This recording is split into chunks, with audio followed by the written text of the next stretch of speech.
अच्छा, हार्ट आपके पास एक मस्कुलर ऑर्गन है। अब मसल हमारे पास कितने टाइप का मसल होता है? 3। स्केलेटल मसल्स हैं, कार्डियक मसल्स हैं, स्मूथ मसल्स हैं। एग्जैक्टली, ठीक है।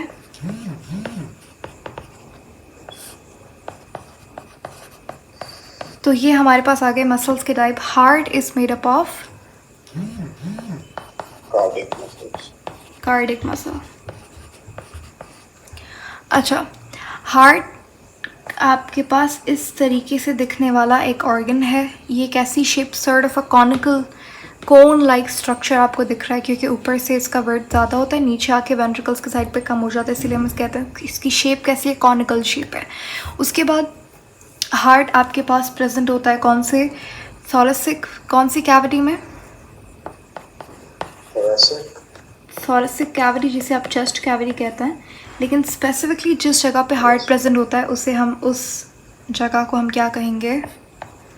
मीडियास्टिनम।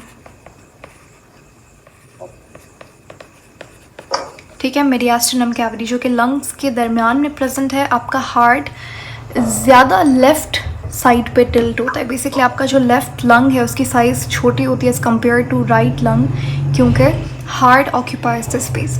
तकरीबन 1/3 समझ लीजिए हार्ट का राइट साइड पे होता है और 2/3 जो है वो लेफ्ट साइड पे होता है। ठीक है, उसके बाद आपके पास अगर आप थोरेसिक कैविटी को देखें हमारी, तो हमारे पास इस तरीके से स्टर्नम होती है बीच में, और यहाँ पे लेटरल साइड्स में क्या होती हैं? रिब्स होती हैं। आपके पास 12 पेयर ऑफ रिब्स होता है और यहाँ पे स्टर्नम होती है। अब जो हार्ट है वो स्टर्नम के पीछे है या आगे, फ्रंट और behind of sternum? Behind. Definitely behind of sternum, ठीक है। तो एक तरीके से प्रोटेक्शन दे रहा होता है हार्ट को। इसके अलावा हार्ट में कितनी लेयर्स होती हैं? 3 layers। एग्जैक्टली, 3 प्रोटेक्टिव लेयर्स होती हैं हार्ट की। अगर आप अंदर से शुरू करेंगे तो एंडोकार्डियम,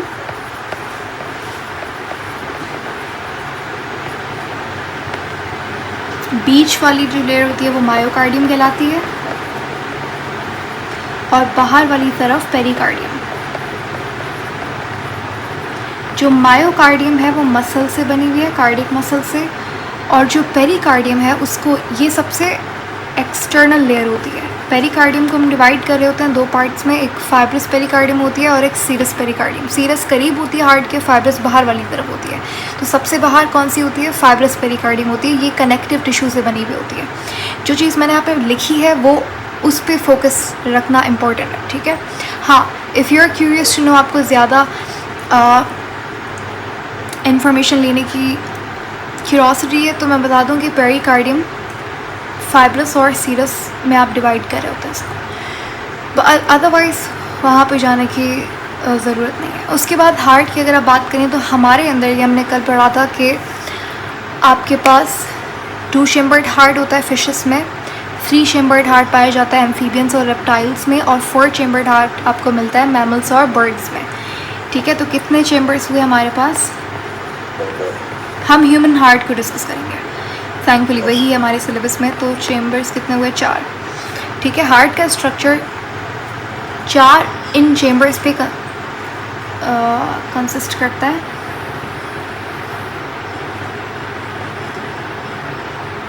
जो आपके पास ऊपर वाले 2 चेम्बर्स हैं वो क्या कहलाते हैं?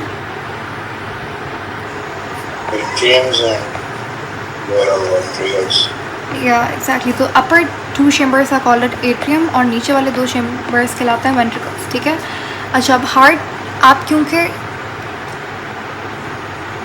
किसी और इंसान, for example there is a man on a table, तो उसका लेफ़्ट साइड आपका राइट हो जाएगा और आपका राइट उसका लेफ़्ट, इसीलिए आप ये वाला जो साइड है ये क्या होगा? ये लेफ़्ट है, और ये मतलब उल्टा हो जाएगा ना, yes। ये राइट साइड हो जाएगा, ठीक है। अब हमारे पास जो होता क्या है कि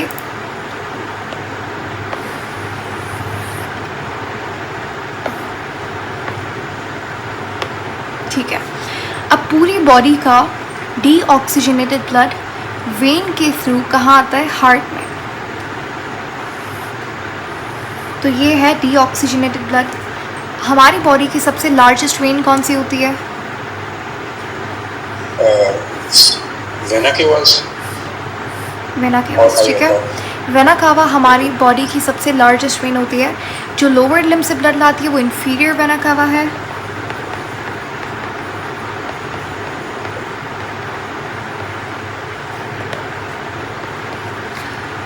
और जो आपके पास अपर लिम्स और क्रेनियल रीजन से, स्कल से जो ब्लड ला रही होगी हेड से, तो वो सुपीरियर वेना कावा कहलाएगी। तो बॉडी में जो टिश्यू है वो ऑक्सीजन को जैसे यूज़ करता है तो अपना ब्लड ड्रेन करता है जिस वेसल्स में, उसे आप वेन कह रहे होते हैं। तो वेन क्या करती है? ब्लड वापस लाती है हार्ट में। जब आप कहते हैं वेन्स क्या हैं, जो वो वेसल्स जो कि डीऑक्सीजनेटेड ब्लड कैरी करें, तो ये डेफिनेशन कम्प्लीटली 100% ट्रू नहीं है, क्योंकि आपके पास एक एक्सेप्शन भी है ना वेन की। तो इसीलिए हम ये कहते हैं कि वो इसकी करेक्ट डेफिनेशन क्या होगी? वेन क्या है? वो ब्लड वेसल जो कि ब्लड लेकर आए हार्ट के पास, ठीक है, यानी कि वापस ब्लड लेकर आए हार्ट के पास।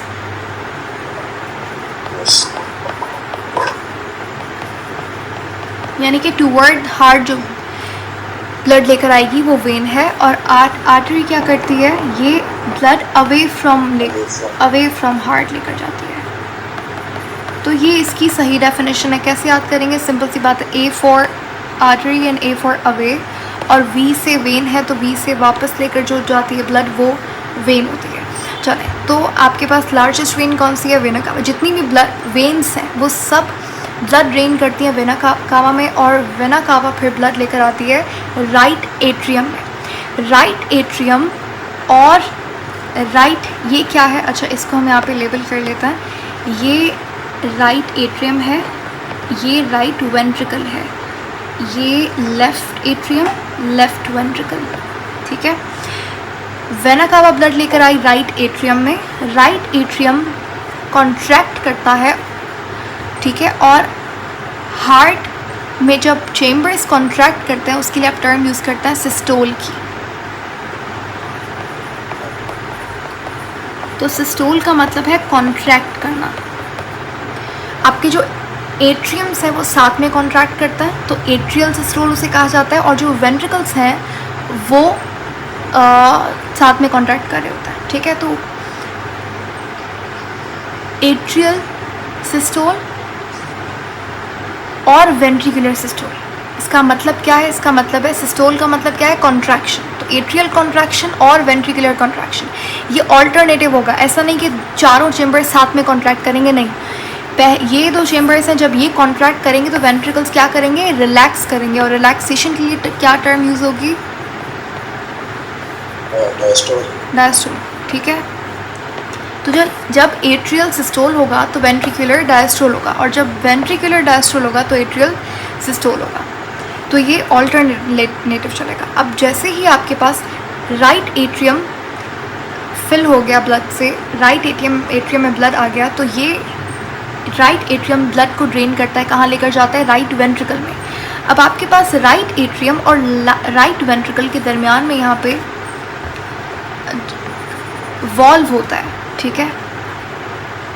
इस वॉल्व का क्या नाम है?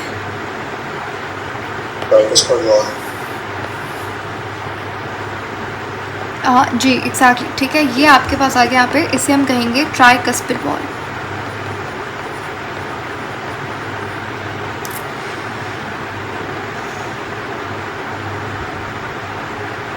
ओके, उसके बाद अब ये राइट वेंट्रिकल से ब्लड कहाँ जाएगा?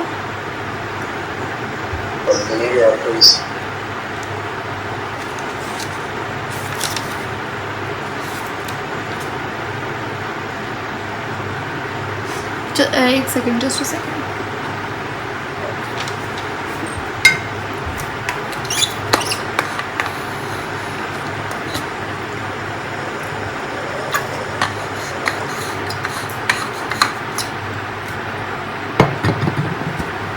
या जी, राइट वेंट्रिकल से ब्लड कहाँ जाएगा ऑक्सीजनेशन के लिए?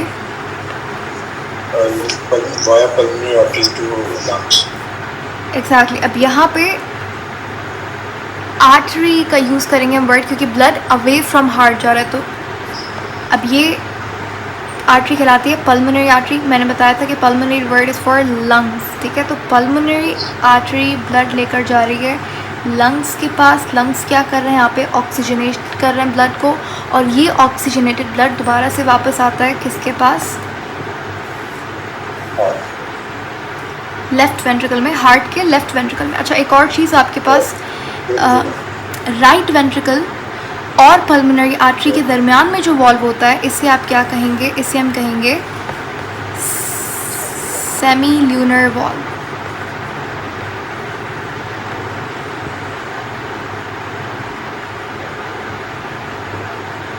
ठीक है। अच्छा, ये जो यहाँ पे मैंने चलें वो भी आ जाएगा थोड़ी देर में। अब ये लेफ़्ट वेंट्रिकल के पास कौन सा ब्लड आएगा, ऑक्सीजनेटेड ब्लड आएगा। लेफ़्ट वेंट्रिकल ब्लड ड्रेन कहाँ करेगा, लेफ्ट एट्रियम लेफ्ट वेंट्रिकल में ड्रेन करेगा। एग्जैक्टली। तो यहाँ से ब्लड कहाँ ड्रेन होगा, लेफ़्ट वेंट्रिकल में। अब लेफ़्ट एट्रियम से ब्लड जाएगा लेफ़्ट वेंट्रिकल में। इन दोनों के दरमियान में जो वॉल्व है वो कहलाता है बाइकस्पिड वॉल्व। बाइकस्पिड वॉल्व का दूसरा नाम होता है माइट्रल वॉल्व, ठीक है। अच्छा, अब यहाँ से लेफ़्ट वेंट्रिकल के पास कैसा ब्लड आया है, ऑक्सीजनेटेड ब्लड आया है। ये ऑक्सीजनेटेड ब्लड अब कहाँ जाएगा, बॉडी के पास, बॉडी टिश्यू के पास। और ये लेफ़्ट वेंट्रिकल से बॉडी टिश्यू के पास कौन ब्लड लेकर जाता है, आपकी बॉडी की सबसे लार्जेस्ट आर्टरी जिसका नाम है एओर्टा, ठीक है। Aorta is the largest artery in our body. अब 2-3 बातें आपको याद रखनी है। जो लेफ़्ट वेंट्रिकल और एओर्टा है, इसके दरमियान में आपके पास जो वॉल्व है वो क्या कहलाता है, उसे भी आप सेमील्यूनर वॉल्व भी कहेंगे। लेकिन जस्ट डिफरेंस ये है, कैसे मतलब ये इसे डिस्टिंग्विश कैसे किया जाएगा, जो राइट वेंट्रिकल है जो ब्लड लेकर कौन जा रहा है यहाँ से, पल्मोनरी आर्टरी लेकर जा रही है। इन दोनों के दरमियान में जो सेमील्यूनर वॉल्व है, क्योंकि लंग्स में ब्लड जा रहा है तो ये पल्मोनरी सेमील्यूनर वॉल्व कहलाएगा, और ये वाला एओर्टिक सेमील्यूनर वॉल्व कहलाएगा। जस्ट दैट, बाकी इन दोनों का नाम सेम है। तो कितने वॉल्व्स हमने पढ़े, 4। एक बाइकस्पिड और ट्राइकस्पिड वॉल्व, ये किसके दरमियान में है, एट्रियम और वेंट्रिकुलर। इसीलिए इन दोनों को मिलाकर हम एवी वॉल्व्स भी कह रहे होते हैं,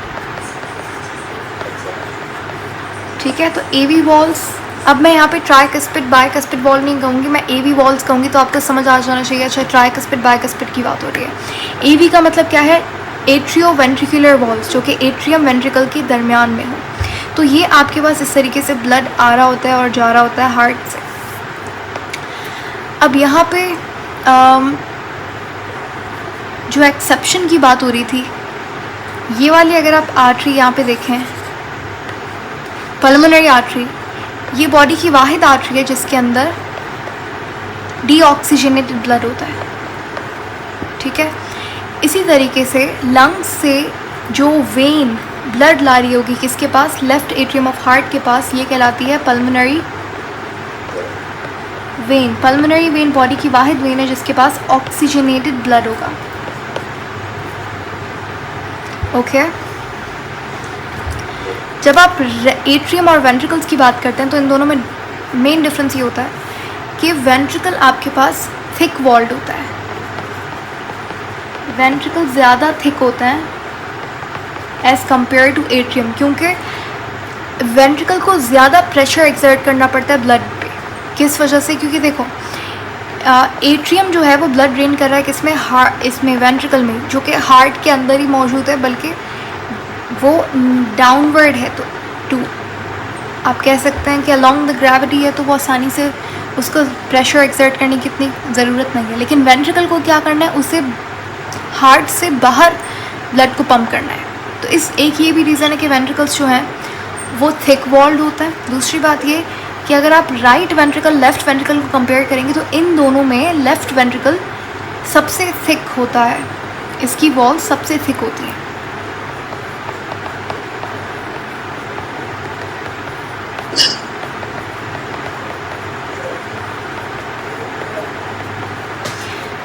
क्योंकि ऑफ कोर्स ये पूरी बॉडी में ब्लड जो है वो कहाँ से आ रहा होता है, लेफ़्ट वेंट्रिकल से आ रहा होता है। उसके बाद आपके पास ये जो एवी वॉल्स होता है, यहाँ पे कुछ 2-3 टर्म्स होती हैं कि ये एवी वॉल्स कैसे काम करता है। ये समझ लीजिए कनेक्टिव टिश्यू का एक फ्लैप है जो इस तरीके से मूव कर रहा होता है। ये ऐसे खुल गया, ऐसे बंद हो गया, फिर दोबारा से खुल गया एंड देन बंद हो गया, इस तरीके से। तो खैर आप समझ सकते हैं कि यहाँ पे एक थ्रेड लाइक स्ट्रक्चर्स होते हैं जिन्होंने इन एवी वॉल्स को हार्ट की वॉल्स से स्पेशल तरीके का मसल होता है उससे ज्वाइन किया हुआ होता है। उन फाइबर्स को क्या कहते हैं?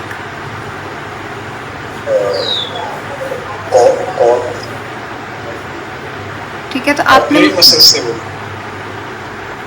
ये छोटा सा यहाँ पे एक काम है, आपने मुझे बताना है कि वो मसल्स कौन से होते हैं जिनसे ये एवी वॉल डायरेक्टली कनेक्टेड होता है, और वो फाइबर्स कौन से होंगे जो एवी वॉल्स को मसल की वॉल से कनेक्ट करेंगे। मसल्स पेपिलरी हैं और जो कॉर्ड्स फाइबर्स हैं वो कॉर्ड टेंजिनी है शायद। Yes exactly, good. तो मसल्स पेपिलरी मसल्स होता है, ठीक है, जो कि हार्ट की वॉल में प्रेजेंट होता है, इन्हें पेपिलरी मसल्स कहेंगे। और जो फाइबर हैं वो कॉर्डी टेंडनी होगा।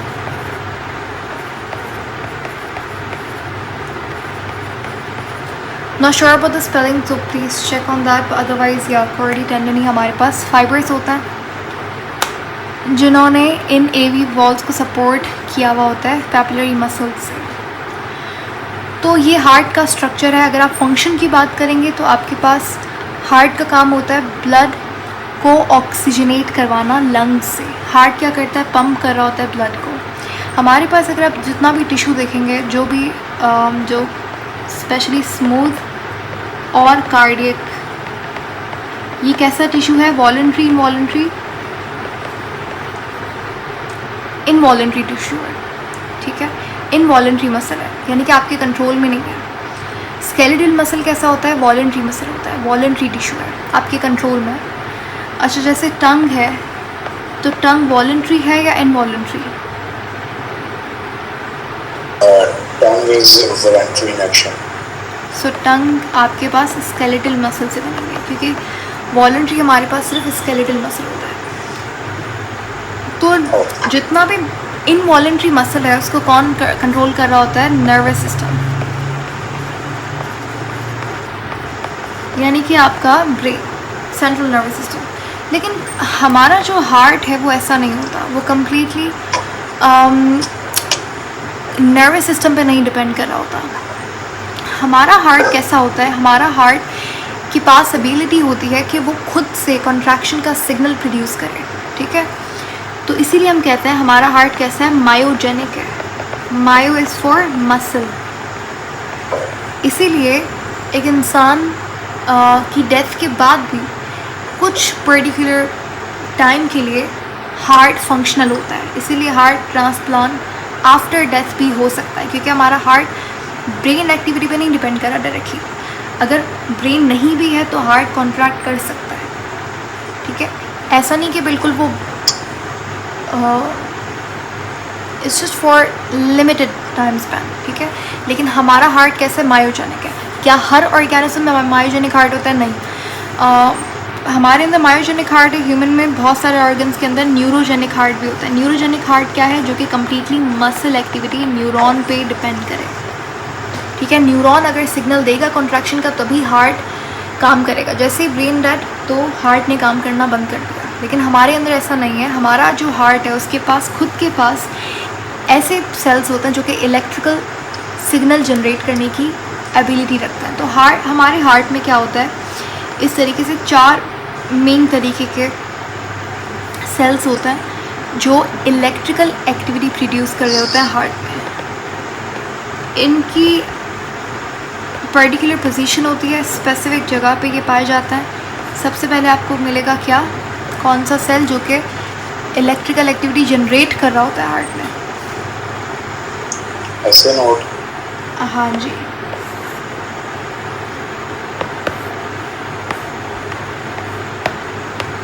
ये आ गए आपके पास एट्रियम, ये वेंट्रिकल, ठीक है। तो जो राइट एट्रियम है उसकी वॉल में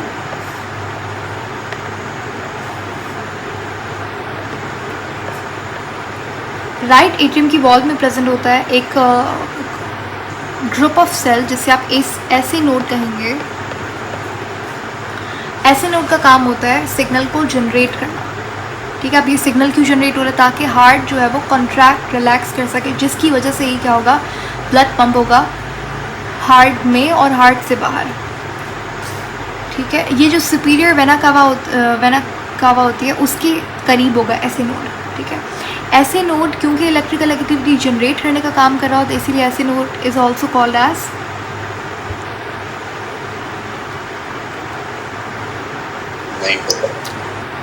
अच्छा, ऐसे नोड के बाद ऐसे पेस मेकर कहता है। ठीक है,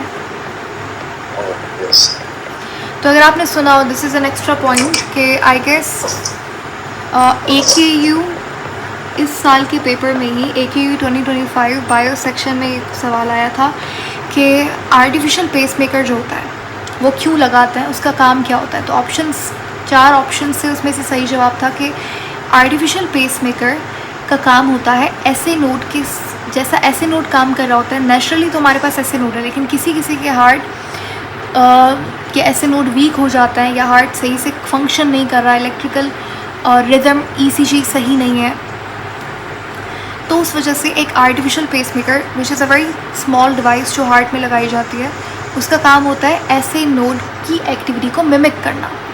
ठीक है, यानी कि जैसे ऐसे नोड काम कर रहा होता है उसी तरीके से आर्टिफिशियल पेसमेकर उसी का काम कर रहा होता है। सही है, तो ऐसे नोड को हम पेसमेकर कहेंगे। उसके बाद आपके पास आता है AV node. AV node present होता है राइट और अपना राइट एट्रियम और लेफ्ट एट्रियम के दरमियान में। यहाँ पे आ गया ऐसे नोड, ये है AV नोड।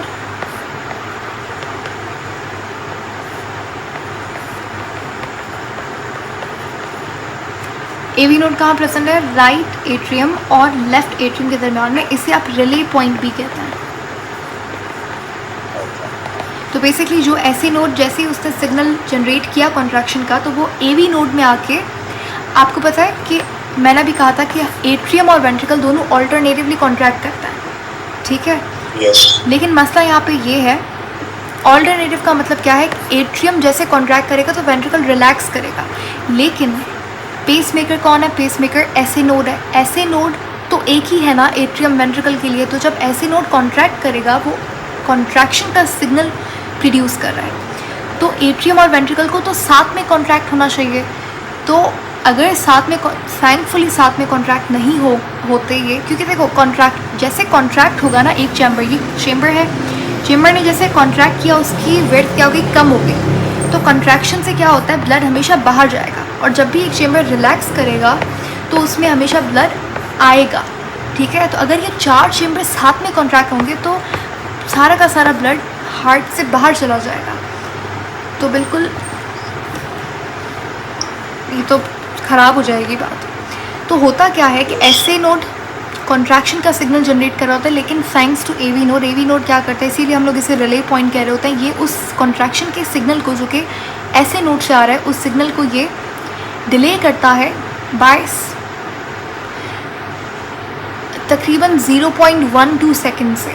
ठीक है, इसीलिए हम इसे रिले पॉइंट कहते हैं। तो ये कॉन्ट्रैक्शन के सिग्नल को रोकता है कि भाई रुक जाओ, अभी एट्रियम कॉन्ट्रैक्ट कर ले, उसके बाद ये सिग्नल जाता है कॉन्ट्रैक्शन का वेंट्रिकल के पास। So this is how atrium और वेंट्रिकल्स ऑल्टरनेटिवली कॉन्ट्रैक्ट करते हैं। ठीक है,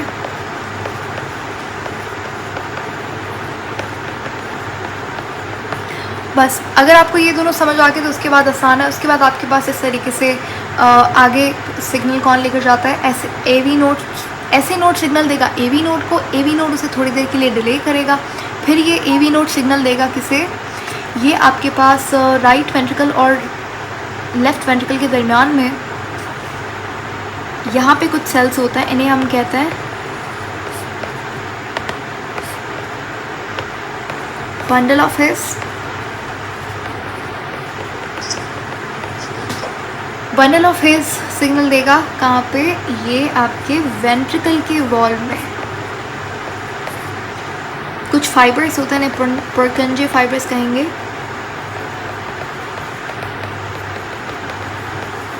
ये इसको सिग्नल देगा कॉन्ट्रैक्ट करने के लिए। तो आई होप बस इसमें आपको क्या चीज़ याद रखनी है वो ये कि SA node, AV node, bundle of hairs और पुरकंजे फाइबर, इसका सीक्वेंस क्या है।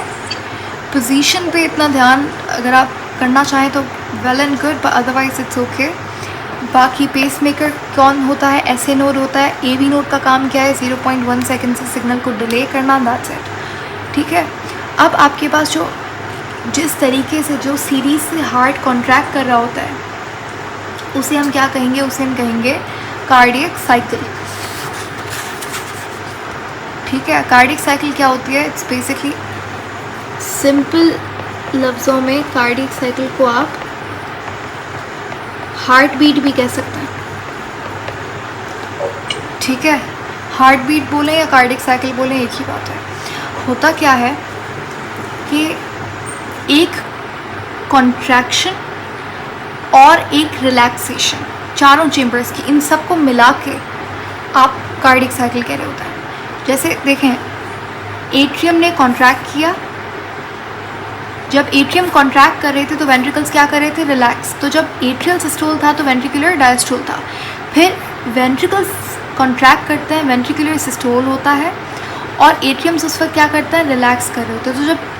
तो ये जो आपके पास मैंने आपको बताया है कि one complete cycle of atrial and ventricular systole and diastole, इसे हम कार्डियक साइकिल कहेंगे। जब एट्रियल सिस्टोल हो रहा होता है, सिस्टोल का मतलब क्या है, कॉन्ट्रैक्शन, तो उस वक्त एट्रियम से ब्लड कहाँ जा रहा है, वेंट्रिकल के पास, और वेंट्रिकल डायस्टोल हुआ हुआ है तो वेंट्रिकल्स की फिलिंग हो रही है। फिर वेंट्रिकुलर सिस्टोल होता है, तो वेंट्रिकुलर सिस्टोल के दौरान वेंट्रिकल से ब्लड बाहर जाएगा। जैसे कि ये लेफ़्ट वेंट्रिकल है तो लेफ़्ट वेंट्रिकल कहाँ बाहर भेजेगा ब्लड को, एओर्टा में, और राइट वाला कहाँ भेजेगा, पल्मोनरी आर्टरी में। तो जब वेंट्रिकुलर सिस्टोल होगा उस वक्त एट्रियल क्या होगा, एट्रियल डायस्टोल होगा। जब एट्रियल डायस्टोल का मतलब क्या है, रिलैक्सेशन हो रही है एट्रियम की, तो एट्रियल फिलिंग होगी, ठीक है। तो ये कुछ बेसिक टर्म्स है। तो कार्डियक साइकिल आपके पास क्या है, मैं यहाँ पे मेंशन कर देती हूँ। It's a one complete cycle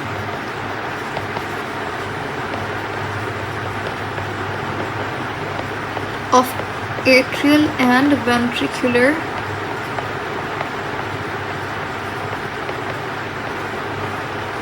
systole and diastole. आपका हार्ट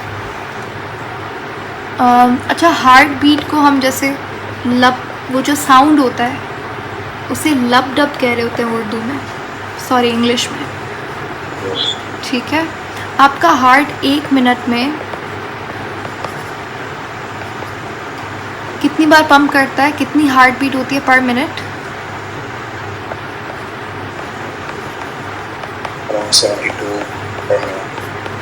72 हार्ट बीट होती है पर मिनट, ठीक है। एक कार्डियक, अच्छा इसको आप भी 72 कैसी हुई याद करने को आप याद कर सकते हैं ऐसे, लेकिन इसके पीछे बेसिक कैलकुलेशन है वो ये देखिए, एक कार्डियक साइकिल का टाइम स्पेन कितना होता है, एक हार्ट बीट के लिए एग्जैक्टली 0.8 सेकेंड, ठीक है। 1 मिनट में 60 सेकेंड होता है, तो 0.8 को आप मल्टीप्लाई करवा देंगे 60 से, तो 72 हार्ट बीट होती है पर मिनट, ठीक है। तो इस तरीके से 72 आया, ऐसे ही नहीं आ गया। अच्छा अब ये वेरी भी कर सकता है of course, 72 heart beat per minute कब होती है, ये रेस्ट में है आप तब, लेकिन जब आप फॉर एग्जांपल एक्सरसाइज कर रहे हो, आप वर्कआउट कर रहे हो, तो उस केस में हार्ट बीट क्या हो सकती है, इंक्रीज़ हो सकती है। या फिर कोई फाइट एंड फ्लाइट कंडीशन है तो उस केस में कुछ हार्मोन्स रिलीज़ होता है, एड्रेनलिन हो गया जैसे, तो वो हार्ट बीट को इंक्रीज़ कर सकता है, तो ये वेरी भी कर सकती है, ठीक है। ये 2 पॉइंट्स। उसके बाद आपके पास जब आप बात करते हैं ये साउंड की, लब और डब, अगर आप अपना पल्स फील करें तो आपको ऐसा इसको आप स्टेथोस्कोप से सुन भी सकते हैं और आप इसे फील भी कर सकते हैं कि 2 बार आपको एक स्ट्रॉन्ग कॉन्ट्रैक्शन फील हो रही है और सुनने में आपको 2 साउंड सुनाई देंगे एक कार्डियक साइकिल। अब वो साउंड कैसे प्रोड्यूस हुआ, ये जो अब यहाँ पे हार्ट साउंड की बात करते हैं, लब एंड डब की, ये साउंड कैसे प्रोड्यूस होता है, ये साउंड जो हमने अभी वॉल्स की बात की थी, ये साउंड उन वॉल्स से प्रोड्यूस होता है। जब वॉल्स क्लोज होते हैं, क्लोजिंग ऑफ वॉल, उससे ये साउंड लब डब प्रोड्यूस होता है। तो बेसिकली मैंने अभी एवी वॉल्स कहा था, यस, तो जब एवी वॉल्स क्लोज होते हैं तो ये पहला साउंड प्रोड्यूस होता है लब, जो कि ज़्यादा स्ट्रॉन्ग होता है as compare to second heart sound. ठीक है, फर्स्ट हार्ट साउंड लब है, सेकेंड डब है। ठीक है, आप इसे LUP भी बोल सकते हैं, LUB दोनों से है। ठीक है, उसके बाद आपके पास जो ये डब साउंड है, ये कब प्रोड्यूस होता है, जब आपके पास दोनों सेमी ल्यूनर वॉल, दोनों का मतलब पल्मोनरी सेमी ल्यूनर वॉल और दूसरा वाला कौन सा था, एओर्टिक सेमी ल्यूनर वॉल। ठीक है, ये दोनों जब क्या होंगे, क्लोज होंगे। तो एक चीज़ याद रखनी है कि वॉल्व के हमेशा क्लोजिंग से साउंड प्रोड्यूस होगा। ठीक है, तो साउंड प्रोड्यूस होने के पीछे ये रीज़न है। अब जैसे अगर आप यहाँ पे समझें इस चीज़ को, ये आपके पास ब्लड आया राइट एट्रियम में। ठीक है, राइट एट्रियम में जब ब्लड आएगा तो साइमल्टेनियसली लेफ्ट वेंट्रिकल में भी ब्लड आएगा। कहाँ से, लंग से।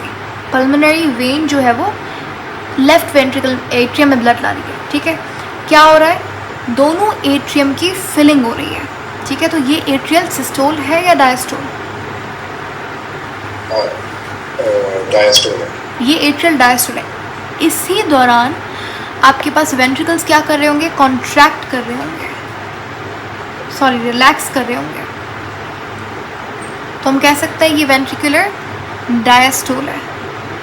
ठीक है, जब एट्रियल फिलिंग होगी तो आपके पास एवी वॉल्स खुले हुए होंगे या बंद होंगे, जब एट्रियम फिलिंग हो रही है कि हो गई है, यस। अगर इन प्रोसेस से फिलिंग तो फिर क्लोज होंगे एवी वॉल्स। देखो, आपके एट्रियम में ब्लड आ रहा है। ठीक है, जब एट्रियम में ब्लड आ रहा है तो ये एवी वॉल्स क्या होंगे इस वक्त, बंद होंगे ना। ठीक है, और यहाँ पे ये वेना कावा से ब्लड आ रहा है राइट एट्रियम में और लेफ़्ट एट्रियम से ब्लड आ रहा है पल्मोनरी वेन में। इनके दरमियान में भी वैसे वॉल्स होते हैं। ठीक है, ये नाम आपको याद करने की ज़रूरत नहीं है, लेकिन यहाँ पे भी वॉल्स होते हैं, वो खुले हुए होते हैं। लेकिन साउंड आपके पास कभी भी वॉल्स की ओपनिंग से नहीं प्रोड्यूस होता। अच्छा, फिर आपके पास जब यहाँ पे एवी वॉल्स खुलेंगे तो ये देखें, ये क्लोजर ऑफ एवी वॉल्स है। तो इसका मतलब ये पहला आपके पास क्या है, साउंड है लब। तो ड्यूरिंग लब sound, during the first heart sound, atrial diastole, atrial क्या है, डायस्टोल है और वेंट्रिकुलर सिस्टोल है। उस वक्त क्या हो रहा होगा, वेंट्रिकल से ब्लड बाहर जा रहा है। ठीक है, जब वेंट्रिकल से ब्लड बाहर जाएगा तो ये है आपका राइट वेंट्रिकल, ये है लेफ्ट वेंट्रिकल। राइट वेंट्रिकल से ब्लड कहाँ जा रहा है,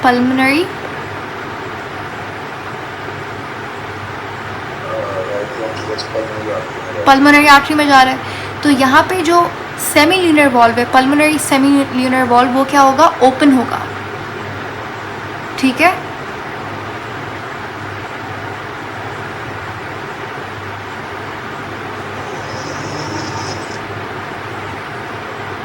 okay, I know this is confusing. एक सेकेंड, वेंट्रिकल से जब ब्लड बाहर जाएगा, ठीक है, तो एवी वॉल्स क्या होंगे, खुले हुए होंगे, बंद होंगे पहले,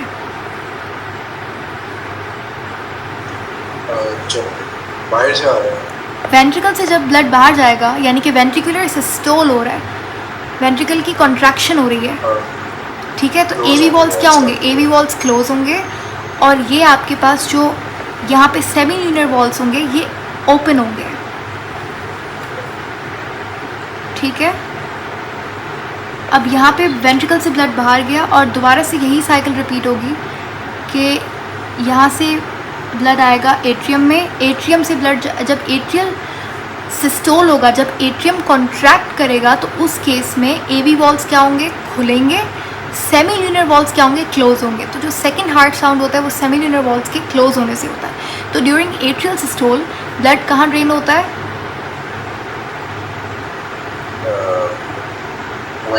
वेंट्रिकल्स में, ठीक है।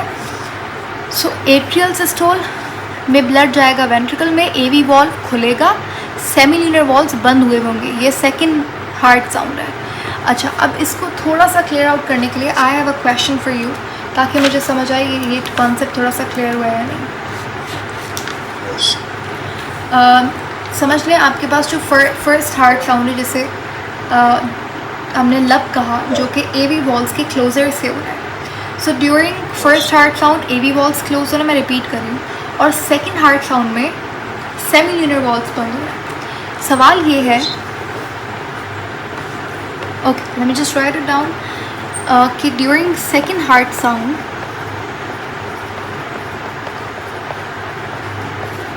इस तरीके का कोई भी क्वेश्चन वैसे पास्ट पेपर में नहीं आया है, ठीक है। ये थोड़ा सा हम लोग डीप में यहाँ पे डिस्कस कर रहे हैं इस चीज़ को। खैर, सेकंड हार्ट साउंड के दौरान ventricles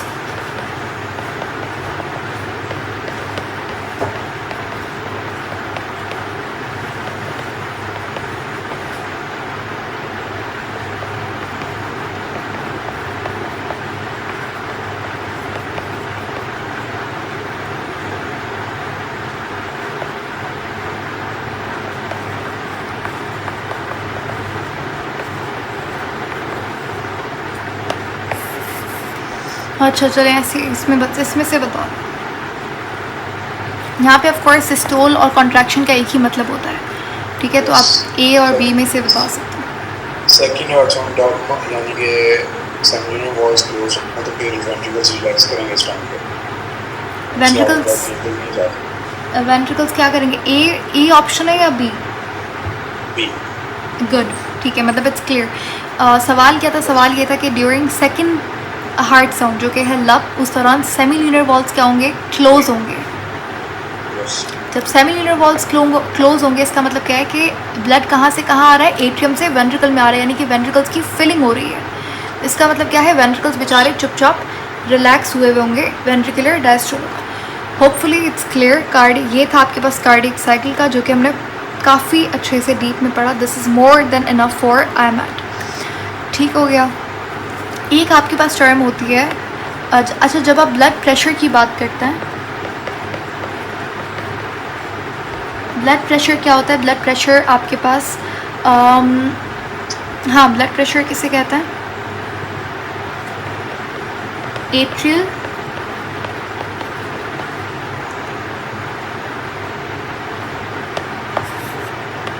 atrial systole plus ventricular systole. तो जो सिस्टोलिक प्रेशर, जो कंट्रैक्शन से प्रेशर बनेगा, यानी कि सिस्टोलिक प्रेशर ब्लड वेसल्स में ड्यूरिंग हार्ट कंट्रैक्शन, जो प्रेशर होगा वेसल्स में उसका और डायस्टोलिक प्रेशर का रेशो कहलाएगा blood pressure. Normal blood pressure कितना होता है, 120/80 mmHg। mmHg आपके पास क्या है, कुछ भी नहीं, यूनिट ऑफ प्रेशर है। जैसे ATM होता है, ATM एक ATM कितने mmHg के बराबर होता है, 760 mmHg, ठीक है।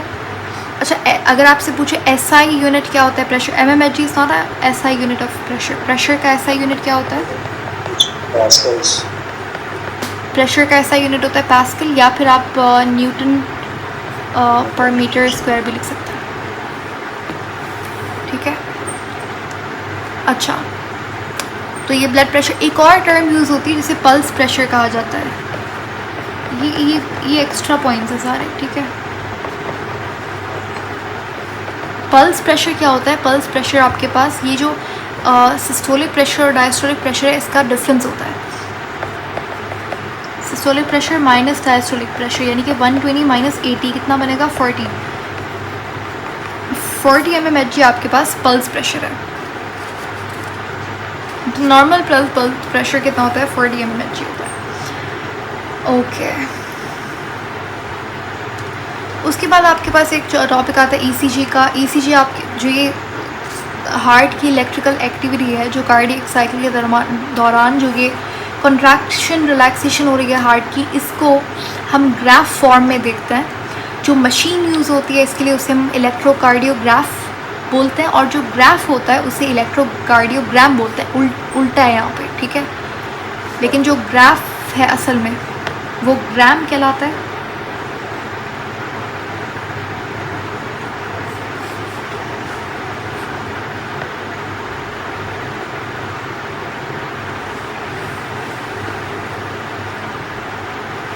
Okay, this is a very good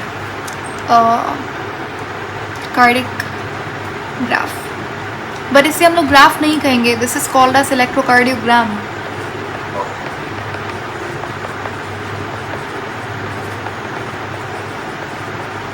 और जो ECG मशीन होगी दैट इज़ उसका फुल फॉर्म इलेक्ट्रोकार्डियोग्राफ हो जाएगा, ठीक है। अच्छा जी, ये आप इसका काम क्या होता है? इसका काम होता है जो कार्डियक एक्टिविटी से जो थोड़ा बहुत करंट प्रोड्यूस होता है वो आपकी बॉडी सरफेस पे भी फील होता है। तो इसका मतलब क्या आपकी बॉडी कंडक्ट कर सकती है इलेक्ट्रिसिटी को? हाँ, कर सकती है। आपकी बॉडी सरफेस पे थोड़ा बहुत करंट डिटेक्ट करने लायक होता है अगर आप उसको अच्छी तरह से ECG कैसे ली जाती है? इलेक्ट्रोड्स होती हैं जो कि बॉडी सरफेस पे जो करंट होता है उसको डिटेक्ट करती हैं, और इसके थ्रू ये आपके पास ग्राफ बनता है। ये अगर मैं थोड़ा सा यहाँ पे बताऊँ तो ये आपको जो वेव्स दिख रही हैं, इन वेव्स का नाम होता है, पहली वाली का P, ये पहली वेव है, ये दूसरी वाली का नाम है QRS, ये तीसरी वाली वेव है, इसे हम कहेंगे T, ठीक है। ये जो P है ये क्या दिखाती है? अच्छा, एक और ये जो सिस्टोल वर्ड हमने यूज़ किया, इसका मतलब क्या है? इसका मतलब है कॉन्ट्रैक्ट। इसको आप डीपोलराइजेशन भी बोल सकते हैं, ठीक है। इसी तरीके से डायस्टोल का क्या मतलब है? डायस्टोल यानी कि रिलैक्स, इसे आप रीपोलराइजेशन भी कह सकते हैं। अब ये डीपोलराइजेशन रीपोलराइजेशन ये आपको अच्छे से समझ आएगा जब आप मसल्स की बात कर रहे होते हैं। मसल्स में आप पढ़ेंगे डीपोलराइजेशन और रीपोलराइजेशन क्या होता है। आपकी बॉडी में सिर्फ दो ऐसा मसल्स होता है। ये जो टर्म्स है डीपोलराइजेशन रीपोलराइजेशन, ये मसल की कॉन्ट्रैक्शंस है। ये तो यहाँ पे कार्डिक मसल भी क्या कर रहे हैं? कॉन्ट्रैक्ट रिलैक्स ही तो कर रहा है। सिस्टोल डायस्टोल का मतलब क्या है? Contract relax. तो अभी आपकी बॉडी में सिर्फ दो ऐसा मसल है जिसके पास डीपोलराइज करने की एबिलिटी होती है। कौन सा? एक मसल, दो ऐसा टिश्यू है बेसिकली, एक मसल और दूसरा कौन सा? न्यूरॉन्स, ठीक है। आपके आवाज में तफसील हो रही है।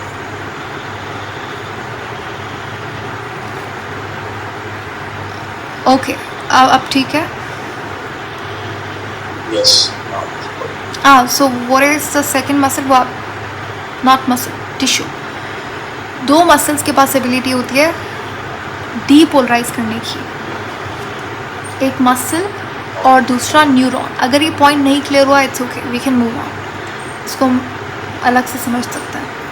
तो ये जो पी वेव है, यहाँ पे शॉर्ट में अगर मैं बताऊँ, पी वेव दिखा रही होती है डीपोलराइजेशन को, यानी कि एट्रियल डीपोलराइजेशन को। एट्रियम क्या कर रहा है?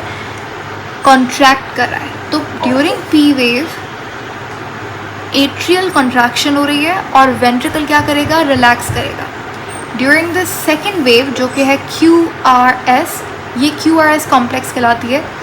इस दौरान एट्रियल रिलैक्सेशन होती है और वेंट्रिकुलर कॉन्ट्रैक्शन होती है। अब यहाँ पे सवाल ये है कि एट्रियल डायस्टोल के लिए अलग से वेव क्यों नहीं है? क्योंकि देखें, जो एट्रियल डायस्टोल होता है और वेंट्रिकुलर सिस्टोल होता है वो साथ में हो रहा है, और जो वेंट्रिकुलर सिस्टोल है इट्स मोर स्ट्रॉन्गर, तो इसीलिए उसको रिप्रेजेंट हम लोग इस वेव से कर रहे होते हैं। सो ये वेंट्रिकुलर डीपोलराइजेशन को शो कर रही है। उसके बाद टी वेव दिखा रही है वेंट्रिकुलर रीपोलराइजेशन को। एट्रियल रीपोलराइजेशन के अलग से कोई भी वेव नहीं है। ये एक आपके पास ये चीज़ एक कार्डियक साइकिल के इक्वल है, ठीक है। इनमें से सबसे, अगर आप एक्चुअल ग्राफ को देखेंगे तो उसमें ये जो पी वेव होती है बहुत छोटी सी होती है, एंड देन इस तरीके से ये दिख रही होती है, ठीक है। तो बेसिकली आप इसमें, अगर आपसे पूछूं कि कितनी कार्डियक साइकिल है, तो बेसिकली आप क्या करेंगे, आप QRS कॉम्प्लेक्स को देखेंगे। 4 QRS कॉम्प्लेक्स है, इसका मतलब यहाँ पे 5 है, तो 5 कार्डियक साइकिल हुई, 5 हार्ट बीट का ये ग्राफ है, ठीक है। ये हो गया। उसके बाद आपके पास लास्ट कंपोनेंट हमारे पास क्या है, ब्लड वेसल्स। हार्ट हमारा कवर हो गया। ब्लड वेसल्स की जब आप बात करते हैं तो हम लोग ये इस वेव में जब हम ECG करते हैं तो वहाँ पे 72 हार्ट बीट शो होता है पर मिनट, उसका क्या कुछ नहीं होता? नहीं, ECG इट्स नॉट इम्पॉर्टेंट, ऐसा बिल्कुल भी नहीं है कि आप 1 मिनट का ही ग्राफ लें, लेकिन हाँ, अगर आप एक्चुअल में 1 मिनट को देखेंगे तो उसमें आपको 72 QRS कॉम्प्लेक्स दिखेगी, यानी कि 72 कार्डियक साइकिल या हार्ट बीट, ठीक है। बट वो तो डिपेंड कर रहा है कि आप ग्राफ कितना है। अच्छा, ब्लड वेसल्स में आपके पास 3 तरीके के मेन ब्लड वेसल्स डिवाइड कर रहे होते हैं ब्लड वेसल्स को 3 टाइप्स में, एक आर्टरी, दूसरा वेन और तीसरा कैपिलरी। इसके अलावा भी आपके पास वेन्यूल्स होती हैं, आर्ट्रियोल्स होती हैं, जो कि समझ लो बेबी आर्टरीज को हम लोग आर्ट्रियोल्स बोल रहे होते हैं, और baby veins are called as venules. खैर, जो ब्लड वेसल ब्लड को अवे फ्रॉम हार्ट लेकर जाएगी वो आर्टरी है, जो टूवर्ड द हार्ट लेकर जाएगी वो वेन है, और जो एक्सचेंज करेगी किसके दरमियान में, ब्लड और टिश्यू के दरमियान में, वो कैपिलरी का काम होता है, ठीक है। तो एक्सचेंज हो रहा है किस चीज़ का, ग्लूकोज का, न्यूट्रिएंट्स का, प्रोटीन्स, हार्मोन्स, गैसेस, ये सारी चीज़ें जो एक्सचेंज हो रही हैं, ये कभी भी आर्टरी और वेन से कभी भी चीज़ें एक्सचेंज नहीं हो सकती टिश्यू और वेसल्स के दरमियान में, वो आर्टरी का काम होता है, तो कैपिलरी का काम होता है। तो कैपिलरी सबसे छोटी, थिनेस्ट, सिंपल तरीके की ब्लड वेसल होती है। बेसिकली एक ही आपके पास क्या होता है, लेयर होती है, कौन से टिश्यू की, ये होती है कैपिलरी, ठीक है। ये आपके पास सिंगल लेयर होती है स्क्वामस टिश्यू की। एपिथेलियल टिश्यू का टाइप है, ठीक है। एपिथेलियल टिश्यू आपने पढ़ा होगा कवरिंग के लिए इस्तेमाल होता है, किसी भी चीज़ की कवरिंग के लिए, तो उसकी सिंगल लेयर होती है कैपिलरी। तो आप देख सकते हैं इसकी वॉल्स कितनी थिन होती हैं, तो वो एक्सचेंज के लिए बिल्कुल परफेक्ट होता है। यहाँ से अच्छे से डिफ्यूजन हो सकती है, यहाँ पे गैसेस बाहर आती हैं। तो ऐसा नहीं होता कभी भी, ये जैसे ये टिश्यू है, ये इसको यहाँ पे चाहिए ऑक्सीजन, ठीक है, इसको बाहर भेजनी है, ब्लड में क्या, कार्बन डाइऑक्साइड, इसको ग्लूकोज भी चाहिए। तो कभी भी ऐसा नहीं होगा कि कैपिलरी से यहाँ पे ब्लड निकल कर आएगा और इसे ये सारी चीज़ें देगा, ऐसा नहीं होगा। कभी भी ब्लड ड्रेन नहीं होगा डायरेक्टली, कभी भी WBC, RBC, प्लेटलेट्स वेसल के बाहर नहीं आएंगे, प्लाज्मा प्रोटीन वेसल से बाहर नहीं आएगा। कुछ पर्टिकुलर चीज़ें हैं स्पेसिफिक, वही प्लाज्मा से बाहर आ रही होती हैं, और वो जो मिक्सचर होगा उसे हम बॉडी फ्लूइड का नाम देंगे। सो जो एक्सचेंज होगा वो किसके दरमियान में हो रहा होता है, एक्चुअली बॉडी फ्लूइड और टिश्यू के दरमियान में, ठीक है। बॉडी फ्लूइड को आप टिश्यू फ्लूइड भी कह सकते हैं,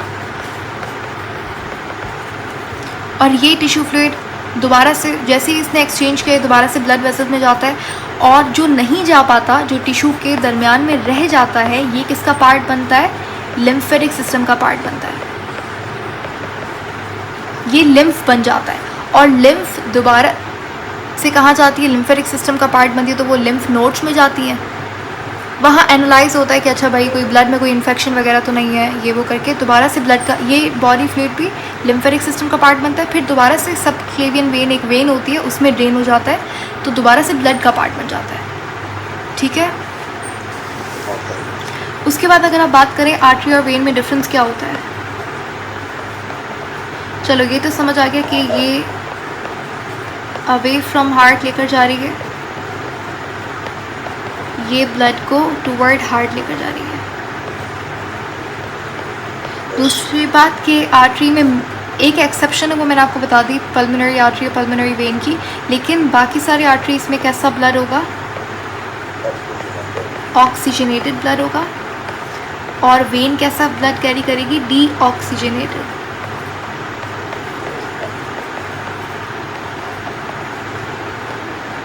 उसके बाद आर्टरी जो है वो ज़्यादा इलास्टिक होती है और वेन कैसी होगी? ये इनइलास्टिक होगी।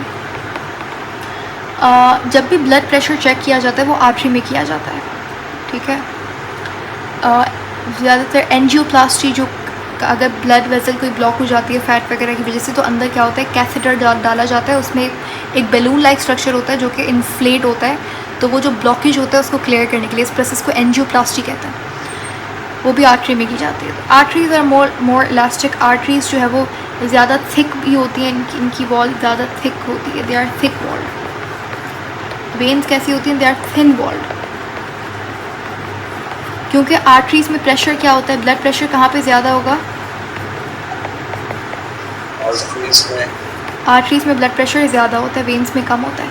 एक चीज़ आर्टरीज के बारे में ख़ास ये, आई एम नॉट श्योर, लेकिन मेरे ख्याल से ये पूछा गया था कि वेन्स में वॉल्स होता है, इससे कुछ रिलेटेड सवाल था। तो हाँ, वेन्स में वॉल्स होते हैं, यानी कि इसमें सिर्फ वन वे आपके पास मूवमेंट हो रही होती है, और आर्टरी में कोई भी वॉल्स नहीं होते, ठीक है। अच्छा, एक और चीज़ की जो वेन होती है उसका ल्यूमेन कैसा होगा? वो ज़्यादा होगा, एग्जैक्टली। और आर्टरीज में ल्यूमेन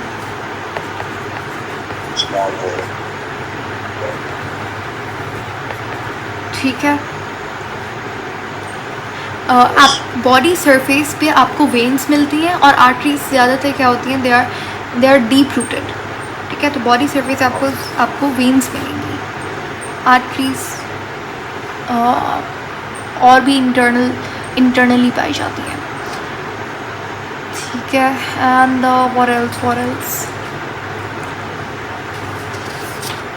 बस ये है। उसके बाद आपके पास लिम्फेटिक सिस्टम होता है। लिम्फेटिक कुछ यहाँ पे डिजीज़ हैं जैसे cardiac arrest, heart attack, heart failure, angioplasty, basic terms हैं, ये आपके एमसीक्यूज़ में कवर हो जाएंगी। और लिम्फेटिक सिस्टम आपके पास एक सिस्टम है। लिम्फेटिक सिस्टम का काम क्या होता है? इसका काम होता है ब्लड को एनालाइज करना, कि ब्लड में कोई माइक्रोब नहीं है, ब्लड में कोई इन्फेक्शन तो नहीं है, इस तरीके से, ठीक है। ये कैसे करता है कि जो लिम्फेटिक सिस्टम होता है उसमें लिम्फेटिक नोड्स होता है, इन लिम्फेटिक नोड में प्रेजेंट होता है WBC। उस WBC का काम होता है वो जो ब्लड है उसको एनालाइज करना। ब्लड कभी भी लिम्फेटिक सिस्टम में नहीं जाता है, जो मैंने यहाँ पे चीज़ एक्सप्लेन की थी, टिश्यू फ्लूइड बेसिकली कहाँ जा रहा होता है, लिम्फ का पार्ट बन रहा होता है। अच्छा, लिम्फ क्या है? जैसे ब्लड हमें पता है प्लाज्मा और कॉर्पसल से बना हुआ होता है, तो लिम्फ क्या है? Lymph is made up of, lymph बना हुआ होता है प्लाज्मा से प्लस WBC से। तो इसमें RBC और प्लेटलेट्स नहीं मिलता आपको, इसमें आपको कोई भी क्लॉटिंग फैक्टर नहीं मिलेगा, ठीक है। यानी कि आप ब्लड लीजिए, ब्लड में से आप RBC हटा दो, प्लेटलेट्स हटा दो, तो पीछे लिम्फ बन जाएगा, ठीक है। लिम्फ जैसे ब्लड का रेड कलर होता है, लिम्फ कलरलेस होता है,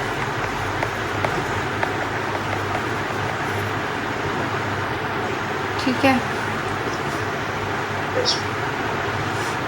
एक टर्म होती है सीरम। सीरम क्या होता है? अगर आप प्लाज्मा लें, इस प्लाज्मा में आपको याद है हमने फिब्रिनोजन पढ़ा था, और क्लॉटिंग फैक्टर्स होता है इस प्लाज्मा में। जब आप इस प्लाज्मा से क्लॉटिंग फैक्टर को रिमूव कर देंगे तो पीछे जो आपके पास बचेगा मटेरियल प्लाज्मा में, वो सीरम कहलाएगा, ठीक है। ब्लड सीरम जो टर्म यूज़ की जाती है, तो सीरम का ये मतलब होता है। उसके बाद लिम्फ में आपको कुछ ही तरीके का WBC मिलेगा, जैसे कि लिम्फोसाइट्स हो गए, T और B लिम्फोसाइट्स, ठीक है। और आपको मिलेंगे मोनोसाइट्स, जो कि क्या है? मैक्रोफेजेस, हमने पढ़ा था।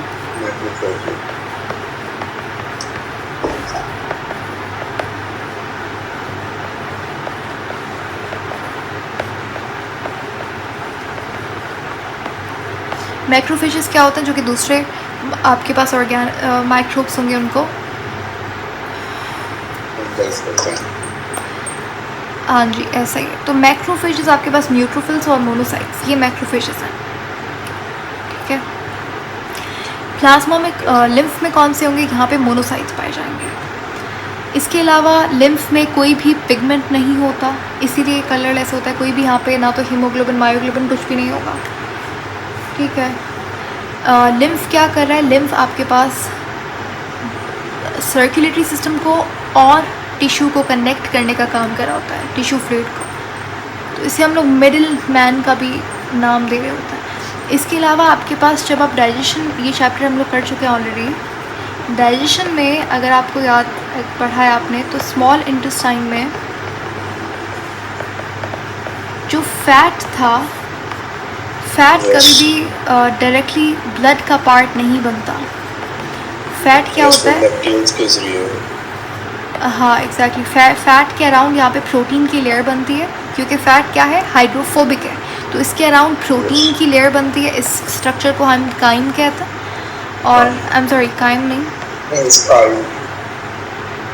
काइलोमाइक्रोन्स थे ना ये? या काइलोमैक्रॉन्स, चलें गुड, काइलोमैक्रॉन्स होता है। और ये आपके पास एब्जॉर्ब होता है कहाँ पे, लैक्टियल में। लैक्टियल आपके पास एक लिम्फेटिक वेसल का नाम है, जो कि विलाई में प्रेजेंट होती है, यस।